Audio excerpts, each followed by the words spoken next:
Well, hey, what's going on, everyone? Thank you for being a part of Hope Community Online. No matter where you're watching this from or where you're listening at, we just appreciate you tuning in and being a part of this experience. Hey, in the next couple of minutes, where we're going is we're going to be talking about weddings. We're going to be talking about wine as we continue on this series in the Gospel of John. We're going to be looking at one of the most famous miracles of Jesus, turning water into wine, and more than just talking about it, but what does it mean, and what does it mean for us? Like, what is the significance for us as humans living in 2022, or whenever you're watching this in the future? What does this all mean? What does this miracle point to? In fact, it's actually better not to call it a miracle. It's better to call it a sign. In fact, that's actually how John, the writer who was a friend of Jesus, was an eyewitness to these events. That's how he describes it. At the end of this account that we're going to look at today, he says that this thing that Jesus did, this turning water into wine, was the first of the signs that Jesus performed. And so more than just miracles, the things that Jesus did, they weren't just like parlor tricks. It wasn't just Jesus being like, oh, hey, look what I can do. Isn't this cool? They were signs. They had significance. They pointed to something. They revealed something about God, about Jesus, about what he was doing, about what he came to do, about us, about the world. Like, they were all pointers to what he was up to in the world, the first of his signs. In fact, in John's gospel, where we'll go over the course of the next several weeks or months or whenever we get to it, the next section of his gospel is called the book of signs, right? These what we would call chapters like 2 through 11, even though John didn't originally write this with chapters and verses. Our translators have put those in there to help us find things more easily. But like what we would call chapters 2 through 11, it's this book of signs. It's full of all these miraculous things that Jesus does that point to the reality of who he is. So that's where we're going today, starting with what might be his most famous one, or just kind of like, well, that's just cool. Like, what's that all about? So that's where we're going. Let's dive right in. John chapters 2, picking up in verse 1. This is what we read. That on the third day, a wedding took place in Cana of Galilee. Jesus' mother was there, and Jesus and his disciples were invited to the wedding as well. And so the scene is set. There's a wedding going on. And Jesus and his disciples have been invited to this wedding, as well as Jesus' mother. And so John has kind of painted the scene for us, what's going on, where they are, who the major characters are going to be up until this point. And they're at a wedding. Now, we've got to understand the significance of a wedding in this culture and in this place. Like, weddings were a really big deal. I mean, weddings are still a big deal to us today, right? I mean, we spend months or maybe even years planning weddings, and we spend lots of money on weddings, and we invite all kinds of people to our weddings, and there's food, and there's celebration, there's all these things. Weddings are a big deal to us, but like, it's nothing compared to what weddings meant in that time, in that place. Like, then, weddings were a week-long celebration. It wasn't just a couple of hours on a Saturday afternoon or Saturday evening or whatever. I mean, it was a week-long party. The party would get kicked off by the bride and groom would be brought together, and they would be like paraded around the streets of the town or their village. Then they would go and consummate the marriage, and everyone's like waiting for that. And then after the marriage was consummated, like they would just party for a week. I mean, there was eating and drinking and merriment just abounding, right? It was just a huge celebration of this couple and their life together. Everyone was there, friends, family, most likely like this entire village. So this is taking place in Cana of Galilee, which was a really, really small town.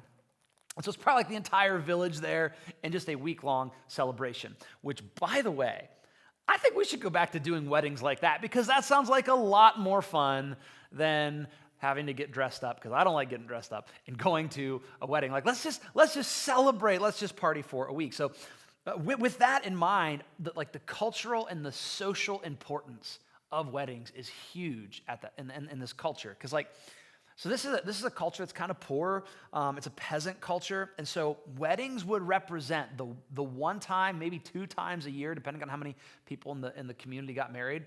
But most likely, just like once or twice a year, that was the time where people would stop, where they would celebrate, where they would gather socially and laugh and enjoy company, where they would take time off work. It's like, no, we don't have to work. Like, this is like, imagine this. It's like if you got a vacation plan, right? You got like a summer vacation, you're going away, it's circled on the calendar, you're making plans, you're counting down the days, and just the excitement of that.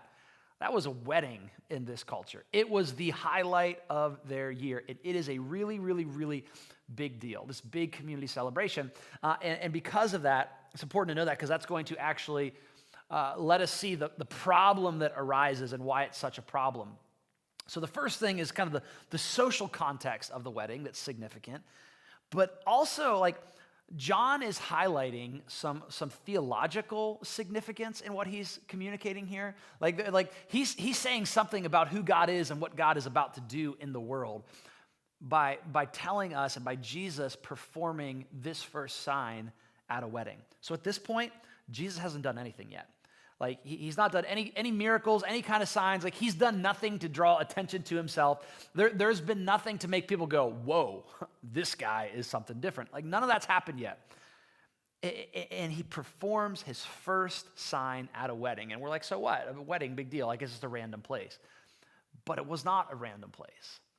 So to John's original audience, to those especially that were Jewish, this kind of would have jumped off the page. And so the Old Testament, what we would call the Old Testament, it's just the Jewish scriptures. What we would call the Old Testament, though, had this messianic expectation that the Messiah would come, the anointed one, the promised one, the deliverer, the king and the ruler over Israel, that Messiah would come and restore everything and would reign and it would be beautiful and it would be amazing.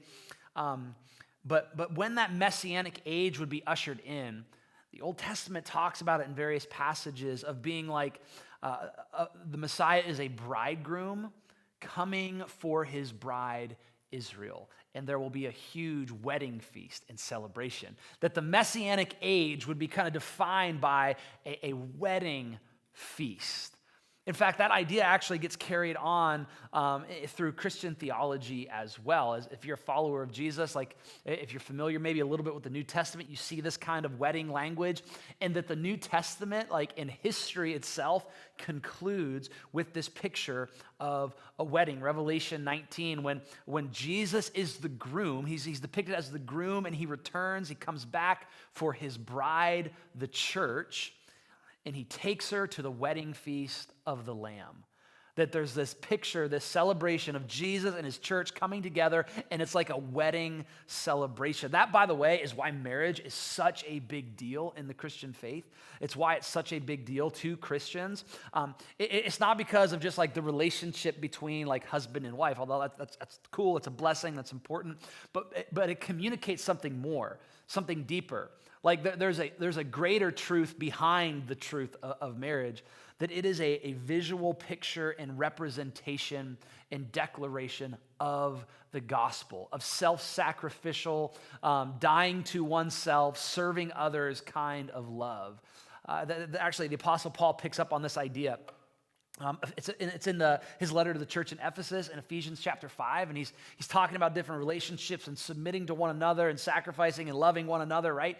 And he describes, hey, that's the relationship between a husband and a wife. And so he says this in Ephesians 5. He says, for this reason, he's actually quoting from Genesis when God institutes marriage. He says, for this reason, a man will leave his father and mother and be united to his wife, and the two will become one flesh. So there's this picture where you leave your family of origin behind. It's not like you have to cut them off completely, but like they're not the primary focus in your life anymore. It's not about the family you came from, and it's not even about your children. There's something dynamic that happens in a marriage relationship. He's like, for this reason, a man will leave his father and mother and be united to his wife, and the two will become one flesh. He says this is a profound mystery. Like there's something mystical that happens. There's a blending on the soul kind of level, and it's mysterious. But then look what he says. Look how he ends it. He says, but I'm talking about Christ and the church. Like the two will become one, and a husband leaves his mother and father. It's united to his wife. The two become one, and I'm talking about Christ and the church. And then he goes on to say, hey, this is true of marriage as well, but like the greater truth, the thing behind the thing is a picture of Jesus and his church. And you go, wait a minute, when was it that Jesus left his Father and was united to his bride? What's this moment? It's the gospel. It's the moment when Jesus steps out of heaven, when he steps into time and space, he becomes man, like the incarnation. He leaves his Father's side so that he can be united to his bride, the church. Right? So there's all throughout Scripture, there's this picture of like the covenantal commitment and love and passion and pursuit that God has for his people. It's this picture that is given of a marriage and a wedding. And when the Messiah comes, there would be this wedding feast, this celebration of the Messiah and his people united together. And so the visual is kind of staggering of Jesus' first sign to kind of burst onto the scene and be like, I am here and I am doing something. It happens at a wedding. The whole thing, history itself, is going to culminate at a wedding when Jesus returns, and his ministry is getting kicked off at a wedding as well. Right? So there's this picture, there's this scene that is set of God pursuing his people, this love kind of relationship. And so we're at a wedding. It's important socially in that culture. The idea of wedding and Messiah and what God is doing in the world is important theologically to that culture. But now we're presented with what's about to go wrong. Back to John chapter 2, verse 3. When the wine ran out, Jesus' mother told him they don't have any more wine. And so this is the problem. The wine runs out. Now, wine was a symbol of blessing, of abundance. It was a symbol of life and God's goodness. It was a symbol of joy and celebration. And when the wine runs out at the wedding, this would have been a huge problem for the family responsible, for this newly married couple. This was an honor and shame culture, and running out of wine at the wedding would have brought huge shame upon this family. Man, again, this is happening in a small village, and so most likely the majority, if not the entire village, is at this wedding, and so this would be a thing of shame that would hang over this couple, and everyone would know about for years and years to come. It was hugely embarrassing, especially. It reflected especially bad on the groom because he was supposed to provide for his bride. And so the way like the kind of engagement period or it wasn't really engagement like we think engagement. It was kind of like, you are legally and officially married, but there was like a year-long waiting period where it was like a man and a woman, they were going to get married, but they would be apart for a year. And in that year, the groom would spend time making preparations for his bride. And so making sure everything was set for the wedding ceremony, making sure everything was set for their life to come. He would usually build a house. And so to run out of wine was like this screaming declaration of he wasn't able to provide or wasn't able to take care of her. And there was also a sense in which some commentators suggest that this would have opened this couple up to lawsuits, to being sued, to legal ramifications. Because weddings weren't just social things. They weren't just promises that were made in like a relational kind of sense. They were legal obligations. There was a legal obligation, the idea of like a bride price, where it's like I'm marrying this woman, but I'm promising to provide these things and pay these things. And so some commentators suggest that there may have been a legal debt that this couple would incur because they ran out of wine and they didn't hold up their end of the bargain. And so for the wine to run out in this big social gathering that was like the highlight of the year for everyone, it was a shameful thing. It said that the groom couldn't provide. It may have saddled this couple with all kinds of debt. Like, it's just a problem that happens.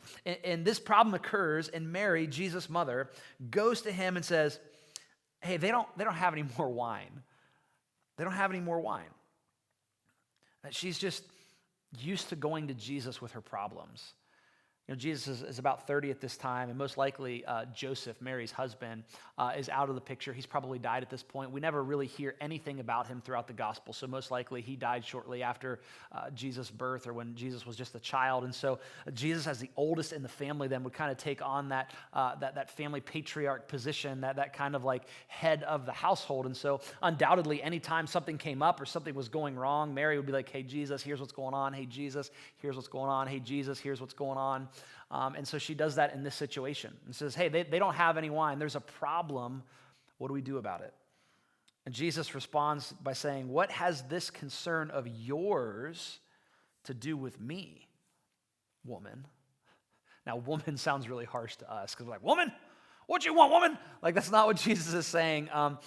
It's a respectful term, but not necessarily familial. So it's not like he's saying mom, but it's maybe like the best, most things I looked at said the best modern kind of correlation would be like ma'am. It's courteous, it's nice, but it's also a little bit like, hey, a little bit of distance, but still courteous, still kind. He says, so, hey, ma'am, what has this concern of yours have to do with me? My hour has not yet come. My hour has not yet come. And that's a phrase, the idea of Jesus' hour, that John brings up over and over and over and over again throughout his gospel. And always pointing to, hey, because Jesus' hour had not yet come. He slipped by the crowds because his hour had not yet come. Jesus prays, Father, now is the hour. Glorify your Son. Okay, so there's this idea of the hour of Jesus, the hour of Jesus, the hour that he would be glorified, the hour that he would come and fulfill what he came to do. And as we watch the Gospel of John play out, the hour is the moment of the cross.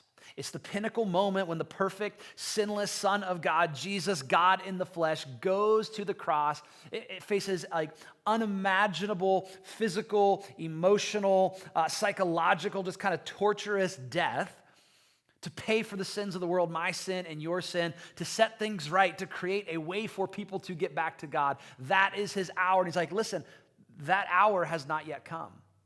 My hour has not yet come. Like he knows that there's something that's going on here that if he steps out kind of into a public light, right? Like if he does this sign, if he performs a miracle, that is going to set things into motion that cannot be undone.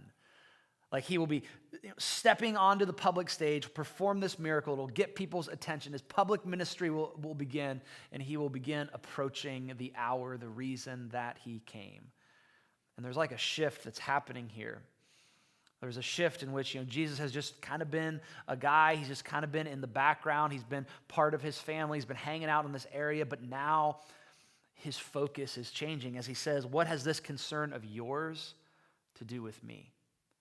Talking to his mother who's gone to him over and over for things undoubtedly throughout their relationship. And now there's like this idea that he's like, hey, woman, respectfully, I'm not going to be just Jesus hanging around the house, like Jesus, as your kid anymore. Like I'm about my Father's business now. My hour has not yet come. What does this concern of yours have to do with me? I have the singular focus.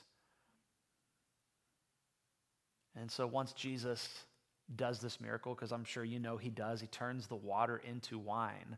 It's the first sign. Then we see sign after sign after sign leading Jesus to this place, down this road, where ultimately he'll be crucified. So he says, my hour has not yet come. Mary responds, not to Jesus. She's like, okay, your hour's not yet come. That's great. Do whatever he tells you, she tells the servants.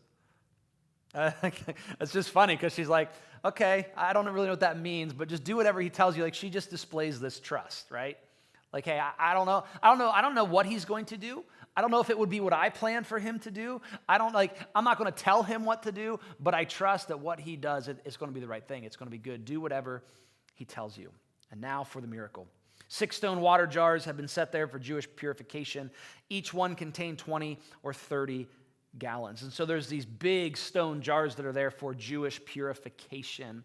In the Jewish religion, there was this emphasis on being ceremonially clean, being ritually clean. And so if anyone were to become unclean, they would need to wash. They would need to go through a process so that they could be clean again and be in right standing with God, so that when they would go, to the temple, when they would go to synagogue, when they go to these different places, they would be able to bring their offerings and do their religious practice. And so there's these stone water jars that are there so that if anyone or anything became unclean by touching something, by getting dropped, by coming into contact with something it shouldn't come into contact with, like, okay, I can wash my hands and I can get clean. I can wash these bowls or these pots or these spoons or whatever that we're going to prepare the food in so it can be clean, because we have to keep the ritualistic ceremonial purification going on. And so that's what these water jars represent. They're there, they've got some water in them, and Jesus says, fill the jars with water, he tells the servants. And so they filled them to the brim. And so maybe they were partially full, maybe some of them were empty, we don't really know. That's not that important of a detail, but he's like, fill them up. I want them all the way full to the brim, 20 to 30 gallons each. And then he said to them, draw some water out and take it to the head waiter. The head waiter would be like the kind of the guy in charge of the party, the master of the banquet, the master of the ceremony. And so they did. And when the head waiter tasted the water after it had become wine, he did not know where it had come from, though the servants who had drawn the water knew. So he's like, I didn't know this came from these jars. He just brought to him in a cup or whatever. But when he got the wine, he called the groom and he told him, everyone sets out the fine wine first, and then, after people are drunk, the inferior. But you have kept the fine wine until now. He's like, hey, usually how this thing works, I've been to a couple weddings in my day. Usually how this works is like people put out the really good stuff first, and then the cheap stuff. It's like they start with the expensive bottles, and then they move to the box stuff after people can't tell, you know what I'm saying, right? So he says, that's usually how it works, but you have actually, you've saved the best for last. You have saved this is better than we could have imagined. It's better than we could have expected. It was the best in quality, but also recognize it's the best in quantity as well. 6 stone water jars holding 20 or 30 gallons each. You multiply that out, and you end up with about somewhere between 700 and 900 bottles of wine. Way more than that they could ever consume at this wedding party. And most commentators are like, man, it's just more than you could ever imagine. There's something about just the nature of Jesus that's above and beyond his grace and his love and the life that he offers and the goodness that he offers. It's just overflowing. It can't be contained. The best wine they'd ever had, 700 to 900 bottles worth of wine. You've kept the finest wine until now. You've kept the fine wine until now. And that right there is probably the most crucial statement or idea in this passage. This is the key. This is what the sign is pointing to.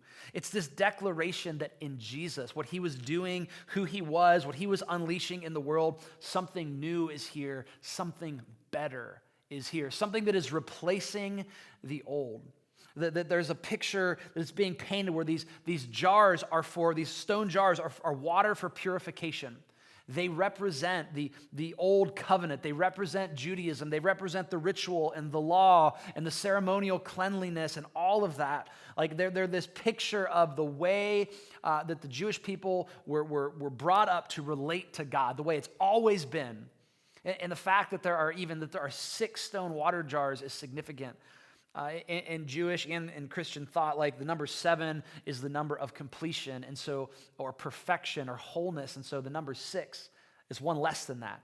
It communicates that something is incomplete, it's imperfect, it's not whole, it's something is lacking. And so these water jars that represent the old way, the old ritualistic, religious, ceremonial, you relate to God by doing these things, they were incomplete. It was outdated. It was obsolete. New Testament scholar William Barclay had said this. He said, the 6 stone water pots stand for all the imperfections of the Jewish law. That Jesus came to do away with the imperfections of the law and to put in their place the new wine of the gospel of his grace. Jesus turned the imperfection of the law into the perfection of grace. the perfection of grace, that Jesus is declaring and announcing as he's stepping onto the scene, as he's about to really launch into this public ministry, as this first sign is performed. Like, he is declaring that he is bringing in a new era, that everything that was represented by religion has reached the climax, that Jesus had come to shut it down, that something new was happening, that God had entered into the world in the old way of connecting to him through religion and ritual and ceremony. Like, that was done. That had a time, it served its purpose, but that was giving way to connecting to God through relationship with Jesus. It's a playing out of what John says in his prologue, that the law came through Moses, but grace and truth came through Jesus. The law had its day, but Jesus is the new wine. That religion had its day, that the sacrificial system had its day, but it was over. And so there would be no more need and no more use for the temple sacrifices and the offerings. There was no more sacred space, that you have to go to this particular temple at this particular time with this particular priest for you to be able to connect with God. There was no more holy land for you to fight for. All of that was done. This beautiful idea that no matter what we do, we can never climb a religious mountain to get to God. But God came down the mountain to get to us. The bridegroom has come for his bride and desires to be in relationship with the people that he loves. And so the tension that then arises, the thing that Jesus confronts us with in this account is, are we willing to walk away from the stone water pots of religion and enter into relationship with the one who gives new wine? Are we willing to set down our religious ways and our ritualistic efforts to step into a living, breathing relationship with Jesus? Because Jesus is not a religious thing. He did not come to do a new religious thing. Sometimes we fall into that way of thinking, or that trap of thinking of Jesus does a nice little religious thing, and I accept Jesus into my heart, and I follow some teachings, and I get a new set of rules, and I try to be a good person, and I try to go to church and read my Bible, and let me just check these things off a list, and that's what faith is about. But that's just a way of creating more ritual and more kind of ceremony and more stone jars full of water so I can purify myself. But Jesus was doing something so much greater. He was changing on a cosmic level from that point on in history, the entire way that all of humanity sees God, sees themselves, sees the world, sees history, and there was no going back. And that sent a shockwave into their culture. A shockwave that still impacts us. It still confronts us, because it doesn't really matter who you are, where you're from, what your story is. We still have these very religious and ritualistic impulses in us. And the gospel of Jesus, the perfection of grace, it confronts those things. We have these religious impulses. If you are a Christian, you have these impulses. And even if you're not, you still have this religious bent to you. Pastor Tim Keller has this kind of compare and contrast between religion versus gospel. It's like some of these apply to people who are people of faith, and others of these just apply to everyone because it's the bent of kind of human nature. And so he says, religion says, I obey, therefore I'm accepted. But the gospel says, I'm accepted, therefore I obey.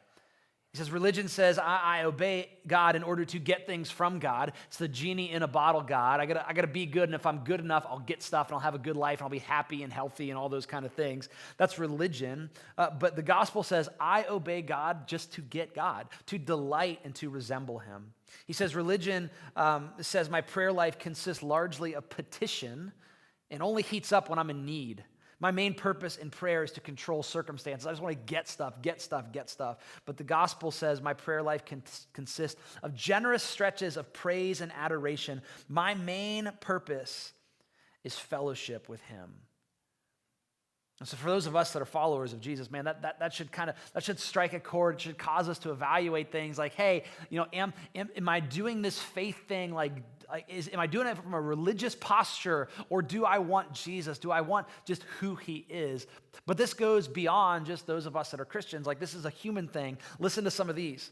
See, religion says, when circumstances in my life go wrong, I get angry at God or angry at myself, since I believe that anyone who is good deserves a comfortable life.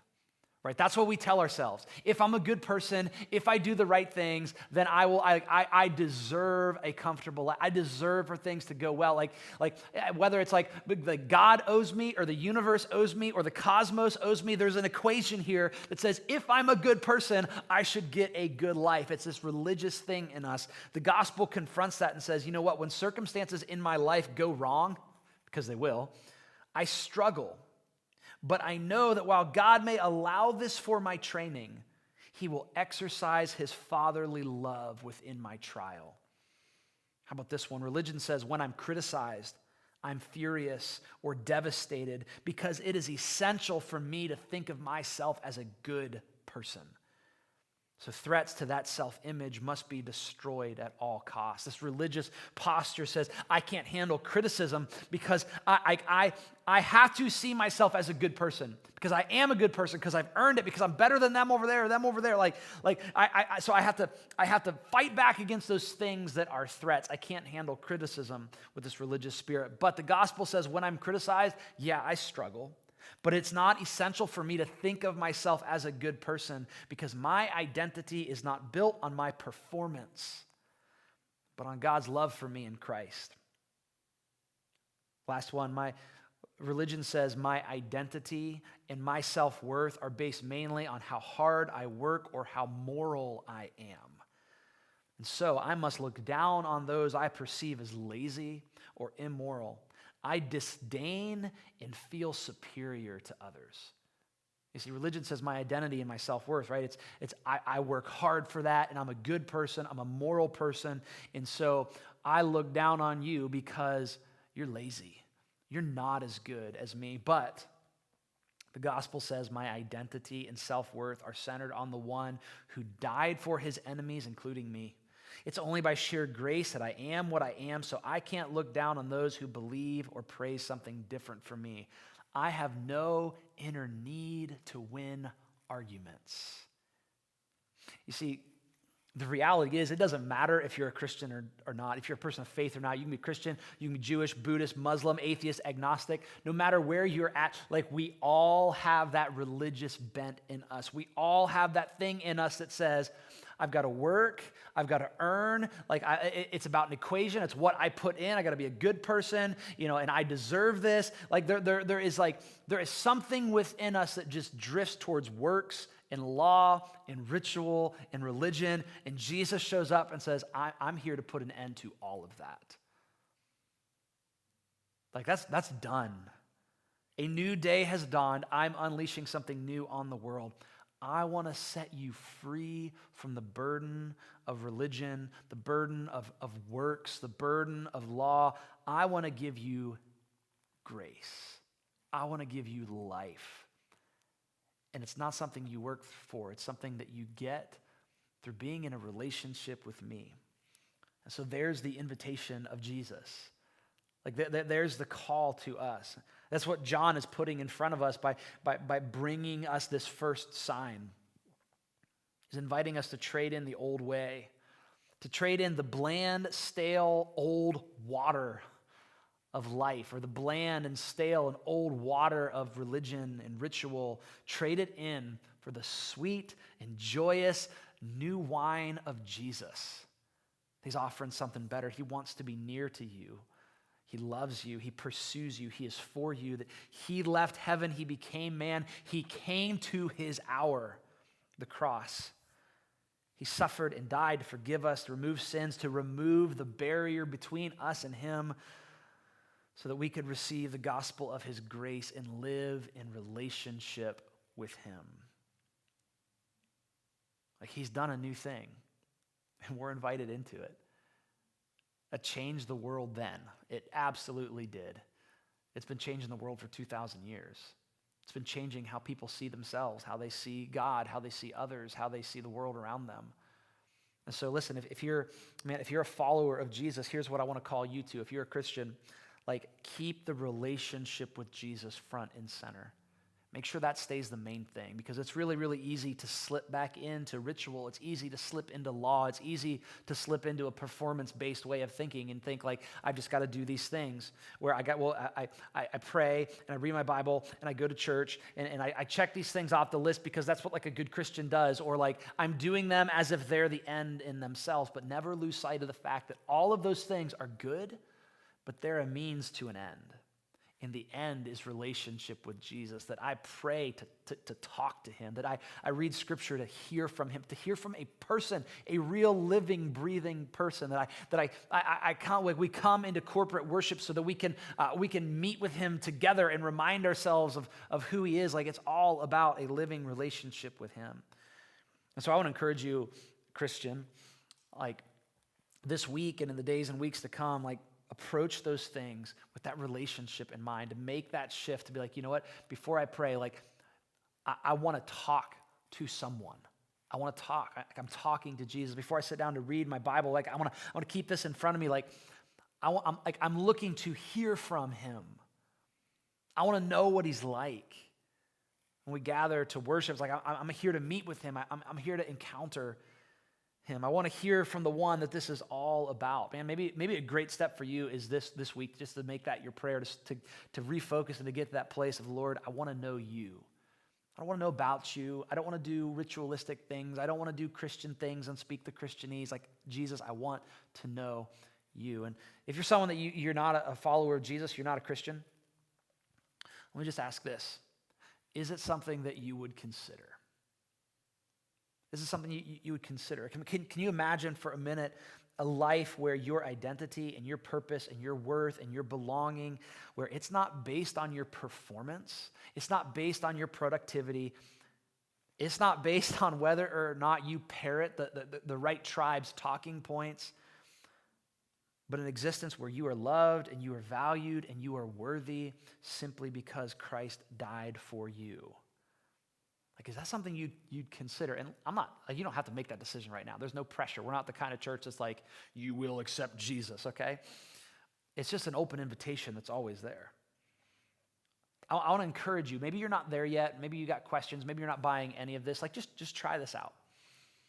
Try to pursue a relationship with Jesus. Suspend your disbelief, suspend your skepticism, and get to know him. What does that look like? Maybe that looks like tuning back in and watching again next week. Maybe that looks like showing up in one of our on-site gatherings. Maybe it looks like picking up the Bible and reading some scripture. Read through, like we're working through the Gospel of John. Just read through it this week. See what you discover and read through it with this posture of, okay, I want to get to know Jesus. And you can pray that prayer as well, even if you don't know that anybody's hearing you. Hey, Jesus, if you're there, hello, like, I want to know you. Whether you're a Christian, whether you're not, we have these kind of, this religious bent of thinking that my life, it's all about, like, I got to perform. Like, I got to work the equation. And Jesus says, I've come to do away with that. I've come to give you life and give you life more abundantly. I've come to give you more grace than you could possibly imagine. I've come to pour out new wine that's of a quality and a quantity that you can't even begin to imagine. And the way that you step into that is by stepping into relationship with me.